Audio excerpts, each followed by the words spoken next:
In this short video, my goal is to show you the importance of airflow rates when making accurate metabolic phenotyping measurements. In any investigation of energetics, it is valuable not only to measure total energy expenditure, but to quantify how different activities contribute to overall energy budgets. This story begins with a single mouse who divides her days between eating, wheel running, and generally lounging around her cage.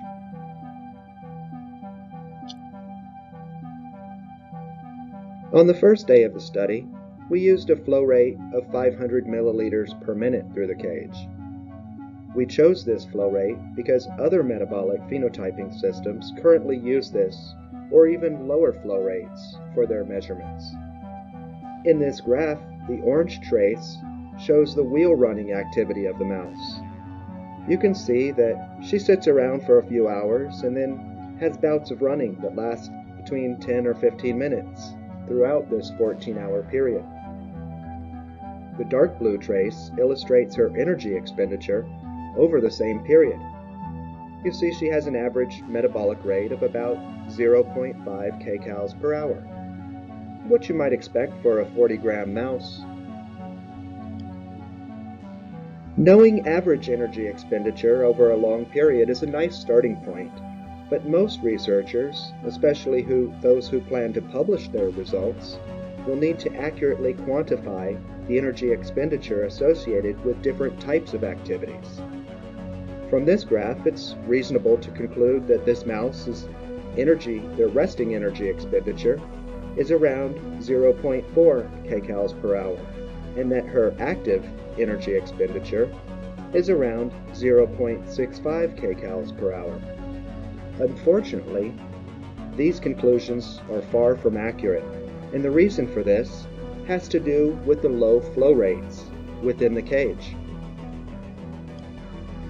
Here is the same mouse the next day, but this time we increased the flow rate to 2,000 milliliters per minute. This is 4 times the previous value. Now, this is the standard flow rate for mice in Promethean phenotyping systems. And just as before, her long lounges are separated by wheel running activity.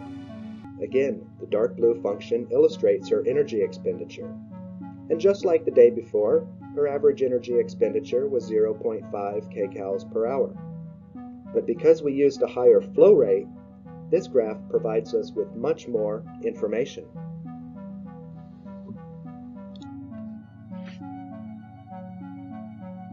During the periods of wheel running activity, we see that the active energy expenditure values were actually around 0.85 kcal per hour. The low flow measurement underestimated this value by over 30%.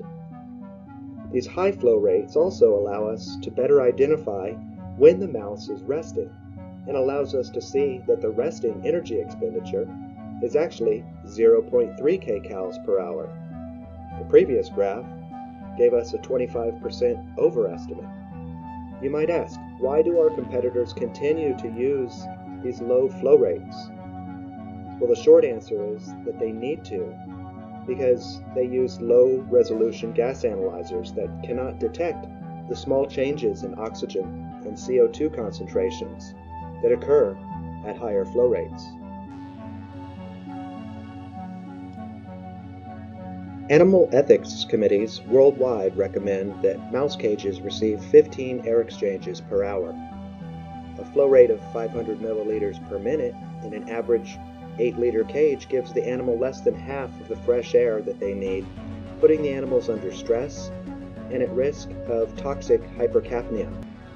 Equally important for accurate data is the fact that low flow rates chronically overestimate resting energy expenditure, and they underestimate active energy expenditure.